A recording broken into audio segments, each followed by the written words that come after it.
কিছুক্ষণ আগে আমি খালিদ মহিউদ্দিন ভাইয়ের যে টক শোতে ছিলাম, সে ঠিকানা টক শোতে শেষ মুহূর্তে আমি কিছু কথা বলতে চাচ্ছিলাম। তবে খালিদ ভাইয়ের যেহেতু ওখানে যান্ত্রিক গোলযোগের কারণে আমার কথা বলার সুযোগটি হয়নি। তবে আমি মনে করি যে কালকে রাত পোহালেই যেহেতু ডাকসু নির্বাচন, কথাটি আজকেই বলে ফেলাটাই ভালো। সেটা হচ্ছে, আমাকে যে কোশ্চেনটা করা হয়েছিল যে নারী প্রার্থী কম কেন, এই কথাটি আমি হয়তো একটু বিস্তারিতই বলা দরকার। যে নারী সাইবার বুলিং এর কথাটা ওইখানে এসেছে, অন্যান্যরা বলেছেন যে তাদের কর্মীদের উপর সাইবার বুলিং এসেছে, এই যুক্তিগুলো কিন্তু এখানে আসছে, কিন্তু সেইটা কথা না। কথাটা হচ্ছে 5 আগস্টের পরে এখানে নারীদের যে একটা সর্বত্র ক্ষেত্রে যে একটা প্রতিনিধিত্ব থাকার কথা ছিল, সেই প্রতিনিধিত্বটা জাস্ট নাই করে ফেলা হয়েছে। এবং 5 আগস্টের পরবর্তী সময় আপনি প্রত্যেকটা জায়গায় দেখেন, আপনি পলিটিক্স এর মধ্যে দেখেন বা সোশ্যাল স্ফিয়ারের মধ্যে দেখেন, বা আপনি হচ্ছে যে প্রত্যেকটা জায়গায় দেখেন, সব জায়গাতেই কিন্তু দেখা যাচ্ছে নারীদের যে ধরনের প্রতিনিধিত্ব ছিল, নারীদের যে ধরনের যোগ্যতা বা ক্যালিবার সম্পূর্ণ নারীদের আসার কথা ছিল, সেই জায়গায় কিন্তু নানান কিছু বলে এই ট্যাগ সেই ট্যাগ অমুক ট্যাগ তমুক ট্যাগ এসব করে নারীদেরকে কিন্তু সরিয়ে ফেলা হয়েছে। এমনকি আমাদের বিশ্ববিদ্যালয়গুলোতে যখন 5 আগস্ট পরবর্তী সময়ে শিক্ষকদেরকে বিভিন্ন পদে নিয়োগ দেওয়া হয়েছে, তখনও কিন্তু দেখা যাচ্ছে নারী শিক্ষক যারা, তাদের কিন্তু নানানভাবে সাইডলাইন করে ফেলা হয়। এবং অবভিয়াসলি সাইডলাইনটা এমনি হয় না, নানান ধরনের ট্যাগিং এর মাধ্যমে এবং তাদেরকে নানানভাবে অযোগ্য প্রমাণ করেই কিন্তু নারীদের সাইডলাইন করা হয়। আজকে 5 আগস্টের পরে বলা যায় ডাকসু নির্বাচন আসছে, আমাকে ভাই খালিদ মহিউদ্দিন ভাই একটা কথা জিজ্ঞেস করলেন যে আমি কাউকে প্রতিনিধিত্ব মনে করি কিনা, প্রতিপক্ষ মনে করি কিনা। আমি একদম স্পষ্ট বলতে চাই যে আমি আসলে কারোকে প্রতিপক্ষ হিসেবে মনে করে আসলে নির্বাচন করতে আসিনি। আমার একদমই গাট ফিলিং এবং আমার একদমই আত্মসম্মানের জায়গা থেকে আমি ভিপি পদে আজকে ইলেকশন করছি।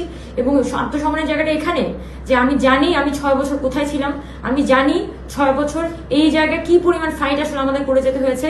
এমনকি জুলাই মাসে আমরা জীবন বাজি রেখে দেশের জন্য যুদ্ধ করেছি। জুলাই মাসের পরও এই দেশের জন্য যেখানে যেভাবে কথা বলতে হয়, যেখানে যেভাবে ভয়েস রেজ করতে হয়, প্রত্যেকটা জায়গায় আমি সেখানে কথা বলে গেছি, অপিনিয়ন রেখে গেছি।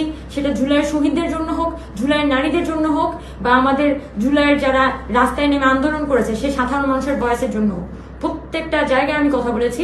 এবং আমি মনে করি যে আমি এই ভিপি পদে দাঁড়ানোর একমাত্র কারণ এই হারিয়ে যাওয়া ভয়েসগুলো, এই নারীদের যে জাস্ট তারা যে সাবলটার্ন হয়ে গেল, নারীরা যে হারিয়ে গেল, সেই নারীদের হারিয়ে যাওয়া ভয়েসগুলোর প্রতিনিধিত্ব অবশ্যই অবশ্যই ডাকসুতে হওয়া উচিত এবং সেই প্রতিনিধিত্বটা ভিপিতে হওয়া উচিত, অন্য কোনো পদে না। তাহলেই শুধুমাত্র এই গত 1 বছরে আমরা যে পরিমাণ সাইডলাইনের শিকার হয়েছি, সেটার পাল্টা একটা জবাব, পাল্টা একটা ভয়েস কিন্তু আমরা এখানে হাজির করতে পারবো। সেই জায়গা থেকে আমি যত ক্যালকুলেশন আছে, যত হিসাব নিকাশ আছে, যত সাবোটেজ আছে, যতভাবেই আমাকে বোঝানো হোক না কেন, আমি ওই জায়গায় স্ট্রিক্ট ছিলাম যে না, এই জায়গায় আমার যোগ্যতা আছে, আমার ওই বিচার বুদ্ধি আছে এবং আই নো দ্যাট আমি এটা পারবো।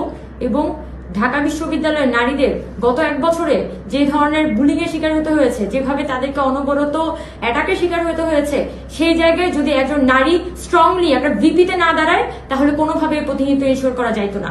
সেজন্যই আমি ভিপি পদে ইলেকশন করছি। এবং আমি মনে করি যে ঢাকা বিশ্ববিদ্যালয়ের নারী শিক্ষার্থীরা যদি আপনাদের প্রতিনিধিত্ব এনশিওর করতে চান, আপনাদের ভবিষ্যৎ এনশিওর করতে চান, এমনকি বাংলাদেশের যারা মহিলারা আছে তাদের সেফটি সিকিউরিটি এনশিওর করতে চান, তাহলে ডাকসুতে আপনাদের নারীদের প্রতিনিধিত্ব এনশিওর করুন, সেটা আপনাদের জন্য দরকার।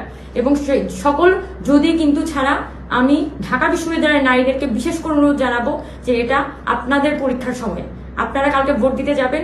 এবং আমি জানি যে আপনাদের গত 1 বছরের যত অভিজ্ঞতা হয়েছে, গত 1 বছরে যত ট্যাগিং এর রাজনীতি হয়েছে, সাইবার বুলিং এর রাজনীতি হয়েছে, সবকিছু ছাপিয়ে আপনারা আপনাদের সিদ্ধান্ত নিতে পারবেন। এবং আমরা অবশ্যই অবশ্যই কালকের নির্বাচনের মধ্য দিয়ে নারীরা সম্মিলিতভাবে আমাদের ভয়েসটা ডাকসুর মধ্যে পৌঁছাতে পারবো। এবং আমি জানি যে এটা সম্ভব, কারণ ঢাকা বিশ্ববিদ্যালয়ের নারীদের ওই ক্যাপাসিটি আছে। কোনো বিড়ালের রাজনীতি, কোনো ফটোর রাজনীতি, এগুলো আসলে ঢাকা বিশ্ববিদ্যালয়ের নারীরা নিবে না।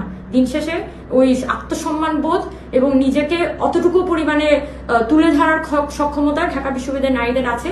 এবং তারা যখন ভোট দিবেন, সেই ভোটে তাদের ওই সক্ষমতা প্রকাশ ঘটবে। সবাইকে অসংখ্য অসংখ্য ধন্যবাদ। এই কথাগুলোই আমি খালিদ মহিউদ্দিন ভাইয়ের কথা টক শোতে বলতে চেয়েছিলাম, যেহেতু সুযোগ হয়নি, একটি ভিডিওর মাধ্যমে আমি আপনাদের কাছে প্রকাশ করছি।